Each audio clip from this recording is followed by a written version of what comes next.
afternoon, everybody. So, welcome to the Synaesthesia Gallery AR launch event.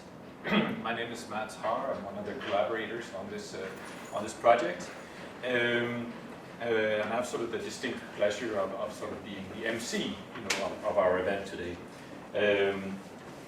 First of all, before we begin, I'd like to thank our very generous supporters who are helping us make this event happen today.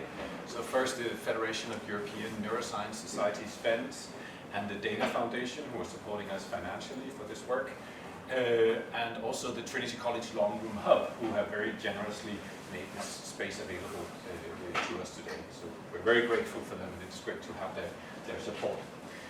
We have 1 hour program today. I don't know, we're not planning to go over time, so I'm just going to dive into it. We have 3 short talks today.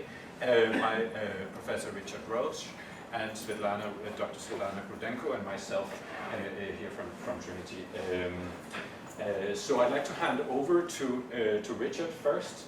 Just by way of introduction, Richard is Associate Professor and Deputy Head of Department at the Department of Psychology at Maynooth University, where he's been employed since 2005, early on as a lecturer.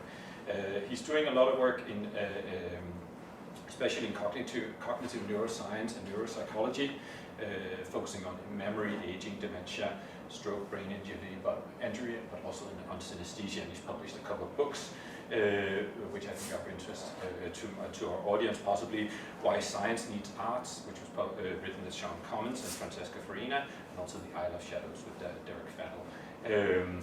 So without further ado, I'd like to hand over to Richard. I'm just going to quit my slideshow here. Yeah, thanks, Matt. Thanks for that lovely introduction. Hi, everyone.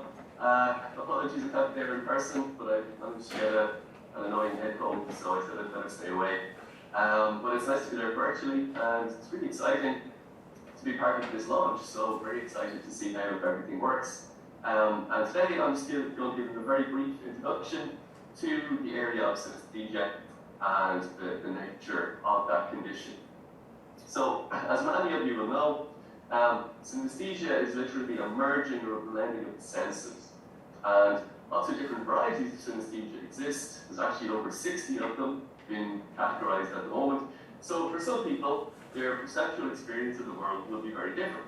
Some people will experience words, when they hear them, in the form of tastes. Some people experience sounds as high frequency sounds as smells. Some people have the experience of seeing music as colors. So there are many different combinations possible with all our different sense organs. Now, there are some forms that are more common than others. And probably the most common type is grapheme color synesthesia. This is where a person will have colors for each letter of the alphabet, or sometimes colors for the numbers. Now, in some cases, they'll actually see the color when, let's say, the letter X is presented to them. Or in other cases, it's more of an association. And I'll talk about those different varieties in a little while. So, synesthetes, it occurs in about 6% of people. They have a very unique way of experiencing the world. And often this means that there's some cross-communication between their different sense modalities. A variety of this grapheme color type of synesthesia involves other sequences like days of the week or months of the year. And some people will experience the months not only as colors, but also arranged spatially around them. So it'll feel like September and August are maybe directly in front of them, with January and February directly behind them. So it feels like the numbers are arranged spatially, and sometimes this applies to the days of the week as well. And personally, I have colored days of the week, and I have shapes for numbers. But as we'll see, there are different forms of these types of synesthesia. When we think about the brains of synesthetes, it certainly does seem as though synesthete brains are different to other brains. And there's been brain imaging work done by people like Fiona Newell and Kevin Mitchell, who are both based at Trinity, who have demonstrated that there are both structural changes in the brains of synesthetes, including changes to grey matter and white matter volumes. And I'm pretty sure my sister was the subject in this experiment. And other studies by people like David Eagleman have also shown there are functional differences as well. and key areas in the brains of synesthetes seem to talk to each other in ways that they don't in non-synesthete brains. So we know that there's a really interesting biological foundation to these types of conditions. I'm not going to dwell too much on the brain aspect of synesthesia today, though. I will talk about the two large varieties of synesthetes. So synesthetes are typically divided into associators and projectors. And it seems as though projector synesthetes might have more hardwired changes in the structures of their brains compared to the associators. So to define those two types, associator synesthetes would be like me, where for me, Wednesday is a yellow thing, in the same way that a banana is a yellow thing. It's something that I know is yellow, it's always been yellow, and it's just another thing that I would categorize as being yellow. And the same would be true for Saturday. Saturday is just white, and that's just how it is, the same way snow is white. For a projector, it's a more visual or sensory experience. So my sister would say that when she hears the word Wednesday, she sees the color blue in her visual field. Now, she's wrong, obviously, because it's yellow, but for her, it's a perceptual experience, first-hand perceptual phenomenon that happens in her visual field. So she sees the color blue when she hears the word Wednesday. And I think this projector type of synesthete is a really interesting form, because these perceptual experiences allow us to study these phenomena in a little bit of detail. Now, one of the most interesting types of synesthesia is music color synesthesia, or sometimes called chromesthesia. And in cases like this, people who are listening to music, or in some cases performing music, experience that in their visual modality as well. And they see different colors for different notes, or sometimes they see shapes for the different musical notes that they hear or they are perceiving.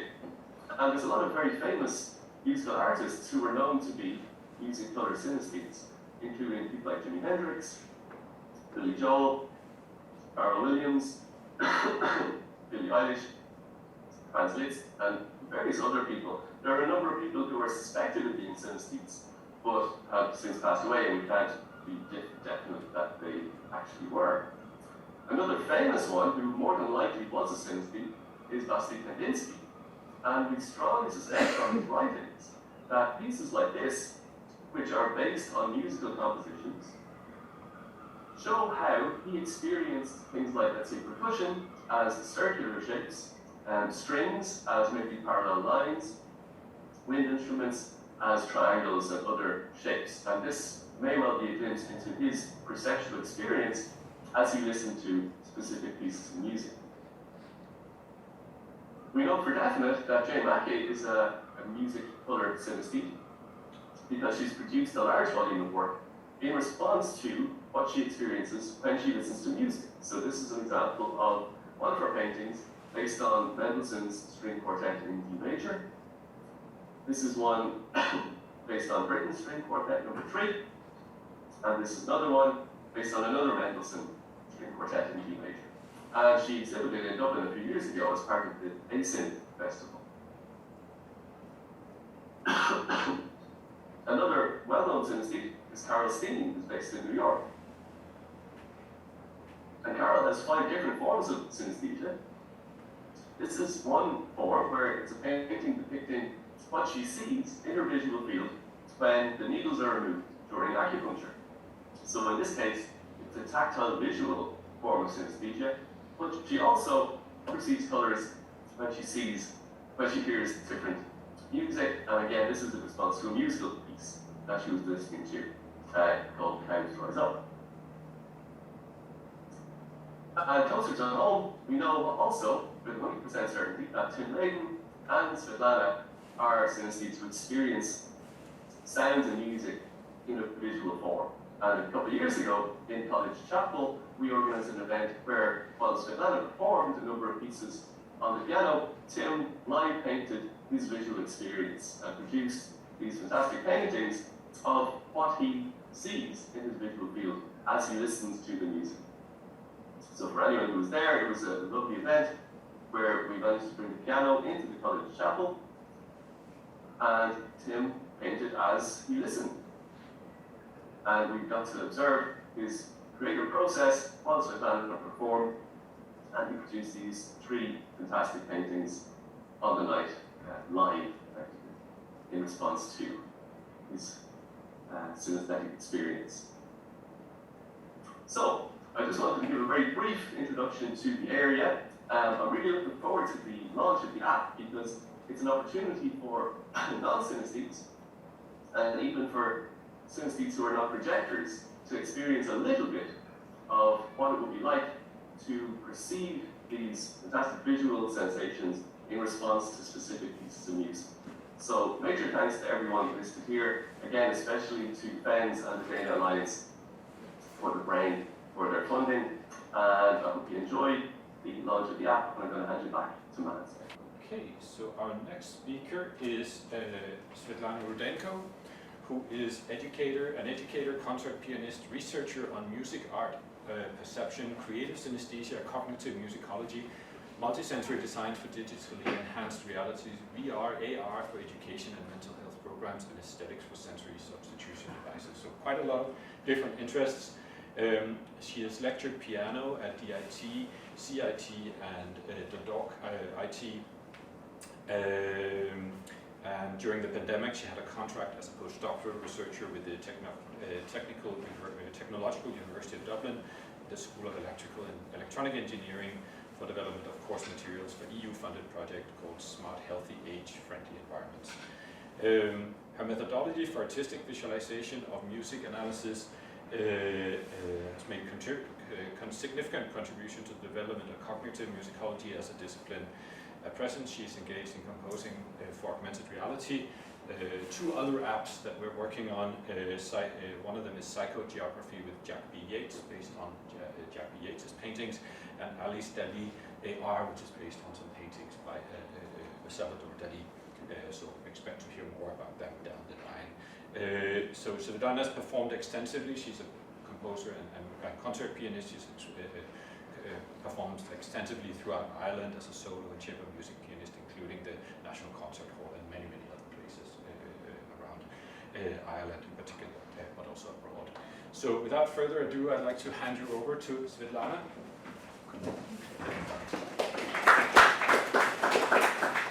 Thank you, and I want to add that I'm a former student of interactive digital media here, so that's where I learned all these available tools in technology, the augmented reality and virtual reality. So there's a link between synesthesia and creativity.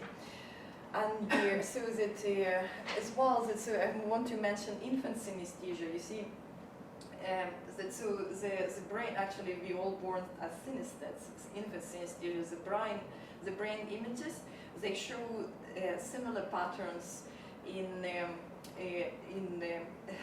new baby brain. So like EEG and fMRI already available, and so Sussex University did big research in that area. Julia Simner, so and Jamie Ward as well. So you can read the quotation. So I proceed straight away to artists, and as Richard mentioned about Timothy Leyden, so we did project together and we presented as well as so for numerous occasions for British Neuroscience Association Festival. I use synesthesia art a lot for cognitive musicology. It's a visualization of musical narrative by the musical texture archetypes. So I say a couple words about Timothy Leyden. So he has quite exotic locations where he lived. Originally from Seattle, Washington, USA, Timothy Leyden has been an artist, student, designer, teacher, and activist living in the USA, Mexico, Italy, Japan, Spain, and the UK. At the moment, he is based in UK. When he was living in Japan, so he created art collective Club Ikebukuro. And so as well as so he's presenter from UK to our Artisita Foundation. There's a research and network of synesthetes, and some organizations were established back 20, even more years, like as American Synesthesia Association and Artisita, Spanish association. So at the moment now, there's some more modern, like young organizations taken over, kind of. It's international organization of synesthetes, artists and scientists. So I want to just give how Timothy Leydon described his synesthesia. My experience of synesthesia encompasses the experience of sound as moving shapes with an impression of color that often links to emotional experience as well as color and shape for concepts of time, place, and personality. So he has numerous exhibitions, for example, Devil Guild of Art and Craft 2012 in UK, then it was Biomedical Science Art in 2006, New York Hall of Science, New York. So then it was exhibition in Mexico, as he's very international artist. So I proceed now that it's actually his talk, but maybe so he talks about differentiating. You see that so when the artist experiences sensations on the stimulus, for example, music, so they still have to work on creative form to capture it in art and to convey. So, and he's talking about distinguishing that, so sensations if he creates abstract art or synesthetic art. And end up becoming almost like landscapes with lots of sound in space. So, there's a big difference between painting a purely synesthetic experience. So if I'm just painting sound, I can get down to. So I just want to emphasize it. So there's a distinguishing process between just experiencing and then to put it in an art form. So I proceed with the next artist. So in our augmented reality app, we have episodes with all those artists who painted on music. So Minhui Chong from China. So he has a course of art synesthesia course at Hanguo Normal University. He is a board member of China Society of Music Iconology. He's also a Foundation International Artisita China delegate and journey through the senses Chinese liaison. So he says that synesthesia plays an important role in my artwork and research. So he says that these fragment experiences are integrated together organically to become an abstract concept which leads to art creation. So he's showing here, this is from his, it's actually his slide from a presentation at Harvard University. We had American Synesthesia meeting in 2017, and he showed these graphics as a travel through the sound, the shape of sound, on the first phrase of Chopin Ballade No. 1. So that was our collaborative project. Carol Steen, so Richard Roche mentioned her as well. So we got an award for Brain Awareness Week in 2021, and she painted Schumann Piano Quintet. So it was during the pandemic, and you will hear that in app. So sound engineer Ruth Kennington had to match our recordings because we never practiced together with RTE Cantempa Quartet. So it was recorded and then so matched. So basically, but so Connor imagined romantic music. So it was, so it's a very interesting experience. So that's her associative painting, so the Don Schumann music. So I introduce you to next artist, Maria José de Córdoba Serrana. So she's director of Artisita International Foundation. She was my supervisor at the University of Granada, so on my PhD. So yes, I forgot to mention, I mentioned that some of artists, just only artists, and some of artists as well, they have academic degrees. So Timothy Leydon actually a doctorate, but he is more emphasizing that he's artist. And Maria José de Córdoba Serrana, she's professor on fine arts department. So she did as well research in experimental psychology, and her line in research is synesthesia and in engraving new materials and printing systems. Until 2018, she had directed 6 international congresses on synesthesia, science and art, so in Spain and Europe, so numerous awards. And she describes her synesthesia type as sound, color, texture, voice and color, mirror touch synesthesia, grapheme color, phoneme color, word color, and some other forms. So what is interesting, so she didn't paint in our episode on the music of John Cage in landscape, so the performer who plays music matched it associatively.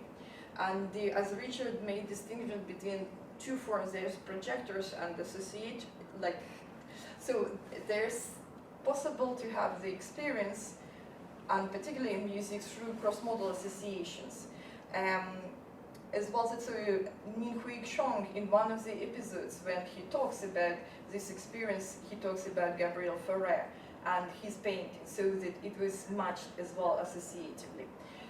So I proceed to next artist, and so we have Jeri Hagen. She is from New Jersey. She studied digital and experimental music in Ramapa College, but she doesn't read music. She emphasizes that. So she painted this on Schnittke Symphony, and I will read what how she describes her synesthesia type, and as well as how she painted this image. It's digitally on iPad. So, but she's a textile artist. So I see what I hear. The timbre has a shape, texture, and a color. It moves with the direction of pitch in a landscape of time from left to right. All letters and numbers are also in color, and I taste what I see like mouthfeel, not like cinnamon or vanilla, more like eating sculpture. When people speak, I see it like a ticker tape below their chins. I do not see the timbre of their voices, but rather the color of the words they say based on how it is spelled. I rarely make any effort to draw music that includes voices saying words. It just gets too confusing. So now that when she was doing artwork on Schnittke Symphony, it represents strongly the first 40 seconds, but is embellished up through 1 minute 45 seconds of this recording. I was listening to this on YouTube during a severe snowstorm. It was extremely windy and chaotic out of doors, with ice balls mixed with the snow pelting and the glass window barely 2 feet from my shoulder ear. My speakers are in various places in my art studio, so his music is a surround sound experience. Anyways, so you can see that sometimes this perceptual experience as well reflects in very metaphoric language of artists. So the episode what we have in app, it's correlative conjunctions and but not, and I improvise music on that, on Jeri's art. So it's interesting, her concept, and she's absolutely legendary woman. She grown 5 children, and she had 2 cancers, and she survived. And it's amazing experience what she described. To bear the pain, she used her synesthesia to visualize herself into a different world. She particularly listened there one Italian songwriter and his music, and she would say that I would be embraced in this sunshine and the mood to bear the pain. And after she promised to herself, if she recovers, she will find this musician.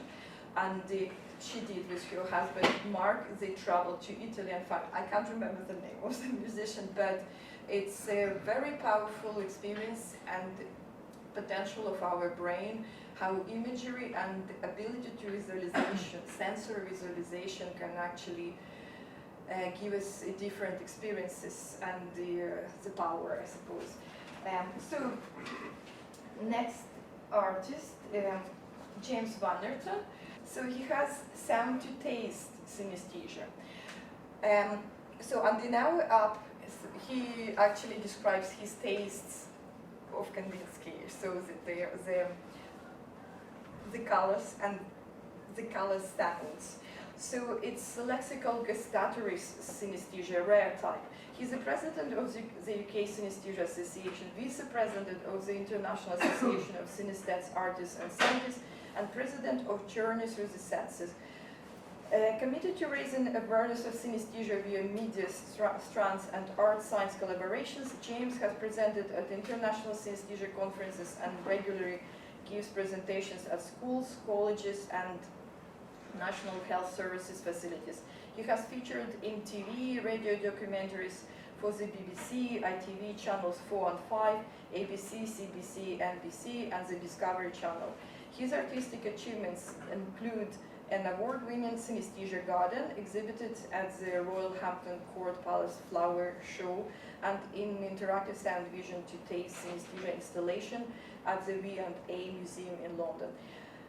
So you will hear his interview, and again, so his perception really reflects in his language, so you actually taste his flavors.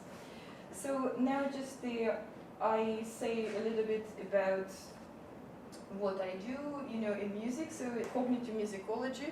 So again, I mentioned, so this is so visualization of music analysis and the visualization of musical narrative by archetypes of musical texture.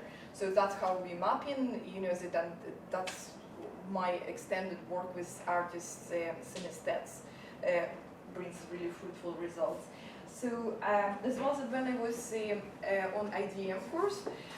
So this is done in processing. So we worked with John Tingliana. So on my music analysis, oh yeah, okay, so back. So I just want to say that you see that so there was research on this specific type by Israeli researchers Akiva Kabiri and Minkowski. So they recorded diagonal perception of musical pitch tones in synesthetes. And I suppose this is what I experienced. For me, musical texture, it's a landscape or sculpture, and it's actually a very useful tool for me as a performer, because the visualization changes my perception of time, and as well as so I perceive the layers of musical texture independently, which gives me a very rich reflection on and independency on voices, harmonic reflections, and as well as a very effortless technique, so which is actually possible to teach, so my students. So the processing was programmed on different layers, and it just shows these individual shapes. So I just play maybe 20 seconds. Oh yeah, it's here. Yes.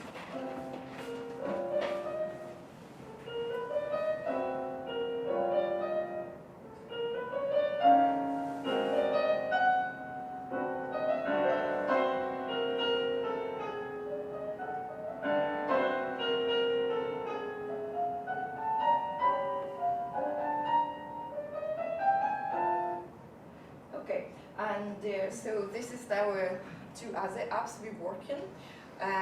So I paint as well. So maybe you can recognize so the director of Interactive Digital Media course at Hager. And so that please very welcome if you're interested in synesthesia and creative collaboration, so that we have another Brain Awareness Week event. So in Greystones Well Theatre with Zoe Marinella Cohen. She's a ballet dancer from San Diego, and so there's as well, they're working together with light engineers so to produce some multisensory performance in this. So thank you very much. So yes, I'm not going to say much about myself as introduction. So I work in the School of Computer Science and Statistics, and I run the Masters in Interactive Digital Media. And I'd like to thank the IDM students who are here today to help us, to guide to Fionn for recording the event, and the other students who help you usher you into the theater today. So I do a ton of different things, mostly related to interactive narrative and digital media, but also games. And one thing I do also is I run this small game studio called Haunted Planet Studios, where we made serious games, so games for a different purpose than entertainment. Our philosophy is that they also need to be entertaining, because you can't teach people things with games if they're not enjoying it. So to help good engagement. So we make games to help people who are novice peacekeepers to learn soft skills like communication, cultural awareness, and gender awareness. And for a very, very long time, we've also made location-based augmented reality games, and that's kind of this project is really sort of a development of that into a new domain. So think about it as, you know, Pokemon Go, but serious and with better graphics. So I'd like to, I'm not going to talk about that work today. I'm just going to talk about the Gallery app, and I'm very pleased to say that it has actually launched for Android today. So you can download it if you have an Android phone. You can download it from the Android store. And I'm going to give out these QR codes here that can make it super easy to download it. So you just scan one of these. I have a bunch of them up here, and then you can download the app. So what I'm going to talk about now is just basically how to experience the app, because it is what we have is a game engine that we've turned into a gallery engine essentially, and we've been working in this space for a really long time. So I'm just going to take you through the steps, you know, of interacting with this gallery app. So first step is to download from the Play Store. If you have an iPhone, you're out of luck today, but we are working on an iPhone version, and it will launch in some weeks. I don't have an exact launch date.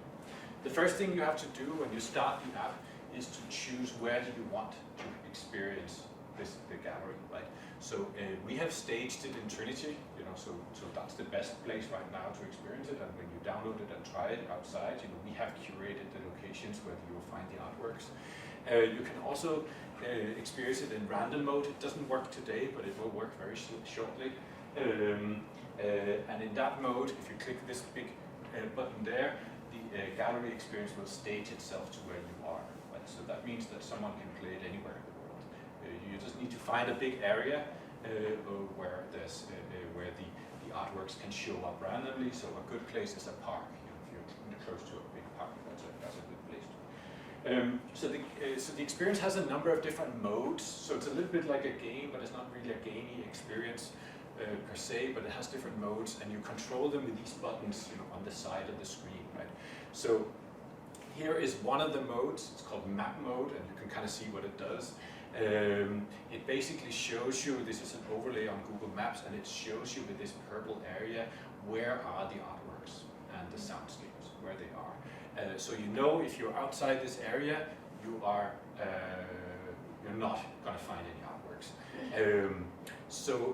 To get to that map mode, you press that button in the top left corner, the one I placed the red circle about. So not complicated, and it's like Google Maps, but essentially with an overlay. So the idea is to use the map to try and orient yourself and find out where the artworks are. Note that we didn't actually place any little flags where the artworks are, and that's intended to give you more of a discovery experience. So once you know you're in the right area, you have to use the next part of the app, which is this radar mode, and I forgot to place a red circle around it, but it's this button here that you press. That takes you to the radar mode, and that works like a ship's radar. So essentially, you're in the middle, and then as you're changing your orientation, the radar updates. So you can see, oh, right here we're on top of an artwork experience, right? But there's also two more behind us here. You can zoom in and out with these two buttons here. So essentially, it's a navigational tool, but it's very different from a map, and as a result, it's quite a different experience to find the artworks and the soundscapes with this radar tool. So you can switch back and forth between the map and the radar as you like, but probably the radar is going to be most useful most of the time. But it's different from what you might be used to, because we're also used to navigating with Google Maps, but this is different. The next mode here is the augmented reality mode, right? So the idea is to use the radar to get close to an artwork, because they're geolocated, they're pinned in different locations. So once you get close to an artwork, the soundscape is going to start playing, right? So for some of the paintings, by some of the artists that Svetlana was talking about, the soundscape is a piece of music, right? but for others it's a talk, a short talk, 2 minutes maybe. As you get closer, you will start hearing that soundscape build up. And then when you're close enough, when you're in the center, as we see here, you can switch to the augmented reality view, and then you can sort of hold your phone around and you can find the artwork floating in the air. Right? So that's what happens, and I hope you're going to go and try it. I've highlighted 2 buttons here because this button here is the one that switches to augmented reality view, so this lets you sort of look around. But remember, you can only see the artworks when you're close enough. Right? So you have to be really close to them. Here is when you see the artwork and you're finished listening to the music, then you can take the photo using the camera button here, and that will essentially take the artwork and create a photo of the artwork in the place where you found it. And that photo goes into your sort of what we call casebook or your gallery inside the app, which is on this button here. So we have 4 buttons that you need to use. Really, this back button just takes you out of the app, so don't press that. And here your photos will appear with a short textual description that describes what is this artwork, what is the music that makes up the soundscape, or if it's a speaker, who is it who's speaking, and any other information you might need about this. So I'm going to show you what it might look like. So this is an example of a photo taken here. This is Carol Steen, I think. So this is sort of an earlier version of the app than the one that's in the Play Store today. So you see they're a little bit transparent, probably a little bit too transparent, so we fixed that so what you see today is hopefully going to look a little bit better than this one. Here is Kandinsky. Jerry Hahn, yeah, no, okay. Kandinsky is the next one, right? Yes. So this is Jerry Hahn, and here you see her, we placed her in front of, this is the old library, and you can go find her, and here is Kandinsky, who is here, we're sort of facing away from the museum building at Trinity. So these are just some examples. There's 15 encounters in total with their own soundscapes. And to download it, scan this QR code or come grab a paper copy here. And that's really what I had to say about the app. So we're sort of, I guess I can declare the app as launched now.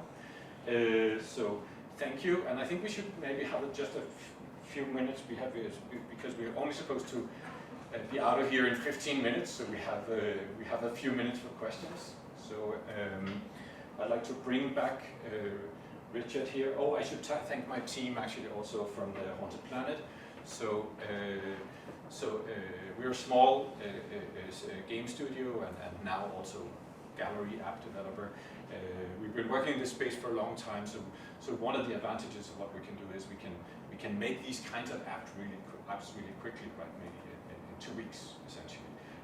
So that's very useful. So I'd like to thank especially Roisin Cotton, who did the programming on this, and the lady who processed the graphics for preparation in the gallery app. So I'm just going to zoom Richard in here back in case somebody has questions for him. Okay, any questions? Yeah. Sorry, I actually missed Richard's talk, so this might be something that reflects on something that you've said already. But I was just thinking during your talks, that many of these artworks and also the artworks that you use in this app are like someone's personal experiences, someone's reflection of certain kind of stimuli, or set of stimuli, I would say. Like, it's not just the music, but it's also, what you were saying, might be odors, might be, the breeze or temperature or various other things. And I'm just wondering, like, what would be the way to grasp, like, the second-hand experience of this? Like, so those who are looking at these artworks without the context that the artists were having. So is there a way to capture that or measure that even, how people would actually engage with these abstract information without having the original experience? Do you understand what I'm saying? Sorry, it was so difficult. So thank you for the question. I think in one your question there's a lot. So I probably would say that. So first of all, our motivation for the app was to show how the diversity of experiences on music and how we visualize music. That's why artists painted the music. Okay, many samples. Then we include their scientific talk from neuroscientist Jamie Ward from Sussex University. Then interviews from artists themselves describing the experience. This is just to give the full scope. Then some kind of angle in your question was about what this experience brings. Augmented reality is very new experience, like relatively new. So maybe the other project, what we're doing with Jack Yates, psychogeography, that's actually augmentation of location with your own experience with art and merging, blending these two realities, real and fantasy world. So I suppose in this Synaesthesia gallery, this is the experience of blending worlds, the real world and the world which exists in our imagination or synesthetic experience. So like as any gallery, but it's this gallery available anywhere in the world. That's the difference we make. So physically you can embed the gallery only in one location, but this would be available anywhere. So if I answered your question, I'm not sure. Yeah, I was also wondering of if there is a way, because you're cognitive musicologists and there are ways of capturing these like emotional reactions and visualizing them. Would it be possible? What kind of result it would bring if you were measuring my reactions to these artworks when I didn't hear the music or I didn't have the same sensory experience as the person who created this artwork? Yes, I hope this will inspire people to think and experience more. So it's like contagious perception, I suppose. Just expanding, the imagination and perception what people see. So it's not only sound as it sounds, but it's actually sound we can perceive visually. Some people perceive with taste, like James Manerton. Some people smell the sound. This is all experiences coming from synesthesia. I think to make a better connection, instead of using static images, you could maybe use video so that you're almost witnessing the performance of the art being created. The app actually does a little bit of animation, so it's a moving image to reflect actually on this momentum of perception. So it's complicated, technically by computer science. Animations is the next step. At the moment we just have sources. Just to have this, set up. That's like the closest way for non-synesthetes are going to experience it is by being at the performance and watching it happen. Right? Yes, I do, you see that, so if I play classical concerts as a pianist, I do that with visuals. So I work with artists and animators, and it's actually would be animated images. So it's a video production, on the screen. So to show the movement. So it just in this app, it's just different way. Synchronizing the sound and the visuals helps to make a good connection for yes, people. Yes, it's to give multi-sensory experience. Is it only in Ireland, or is it developed internationally? Or? Yes, exactly. Thank you so much. So as you can see, that nearly every country has Synaesthesia Association. It's a global research, and you can see that so 6 artists here: UK, USA, China, Spain. So literally, it's just my personal collaborators, like with people whom I met. But of course, the research going both in science and in creative areas like music and arts. And it's all, I think, to find new methods for education system and as well to support, I suppose, children's creativity, which we lose as adults. So. I should maybe add that the app works anywhere in the random mode, except it doesn't work right now, but it'll work tomorrow, hopefully. That means you can experience the artworks and the music anywhere in the world. It doesn't matter if you're in South America or on the South Pole, you can experience the works. But you kind of need a big open area because we're still working on the algorithm that will stage the artworks where you are, and right now it's kind of limited. So sometimes the artworks will end up, where they're hard to get to, like your neighbor's garden or maybe a lake or somewhere. So you have to be very dedicated to find them. But we are working on improving that. But the best sort of solution right now is to find a big area where most of it is accessible. But anywhere in the world is fine. More questions? Yep, okay. I have a short video of just so you can see the play experience. Any interest in watching that? Yeah. So this is a playthrough that we did 2 days ago. So I'm just going to show you. This is actually what you'd see when you play the game. So I should say here. So here we're starting actually right on top of an encounter, right? So we started. So that's why we're getting the audio straight away. Normally you have to walk to get to the audio, but you kind of see the map mode here. Synaesthesia experience the ordinary world in remarkable ways. So some people, as they're listening to my voice, we have a constant ebb and flow of colours. For others, it might be like a drop of taste projected onto their tongue. So we move closer, we're hearing the sound, so we move closer to the encounter. Other people normally experience. So people with synaesthesia don't just hear music, they might hear music and see it as well. So synaesthesia seems rather weird, but if you have synaesthesia, it seems perfectly normal. That's because our own reality is the world we know, and it's only when a synaesthete asks this question, what colour is your Monday, and other people shrug their shoulders, that actually a synaesthete will. So as you mentioned, when the app tries to help you a little bit because sometimes it will be difficult to find out which button to use next. So there's a little yellow glow around the button that is probably the one you want to use next. So watch for the yellow glow. And also when you're in the augmented reality view, this arrow here tells you, sort of gives you a clue about, okay, where is the artwork? Because the artwork is hanging in the air, but it could be behind you, in which case you have to sort of turn around 180 degrees. That what seems normal to them is very abnormal to everybody else.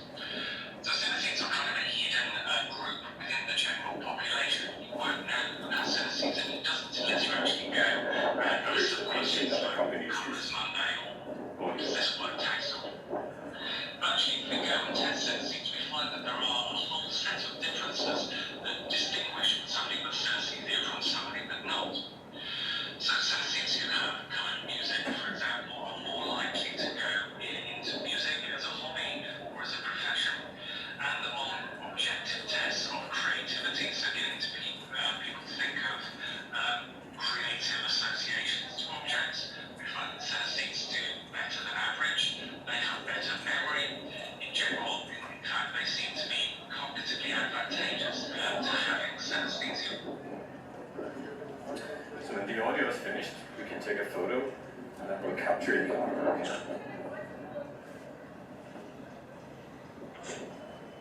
So now the artwork is saved to our casebook here, where we can see it and we can share it to our phone's gallery and put it on social media, whichever we like. So now we switch back to the radar mode and we can see that there's other artworks around us. So they're behind us now, so we turn around and find the next one. So we're going to go for this one, which is straight ahead of us here, so we're moving forward.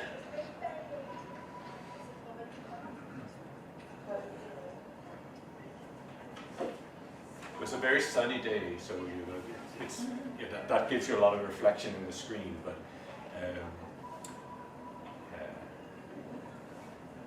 today we'll probably actually get better visuals, even if it's. There's a lot of people around. It's a busy day in Trinity.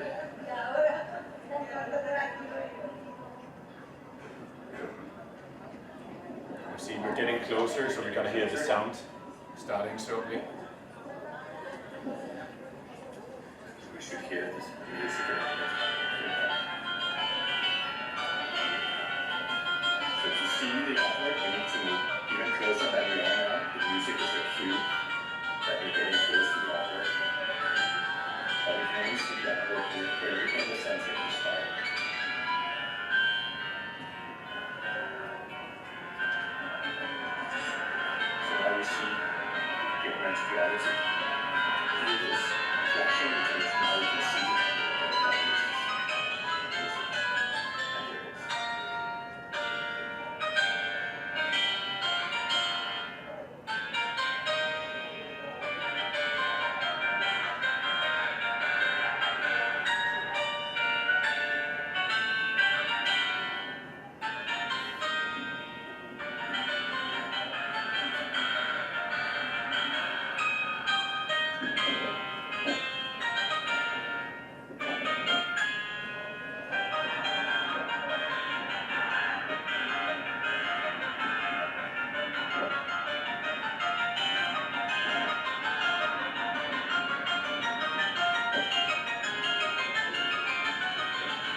So when the music has finished, we can check that photo again.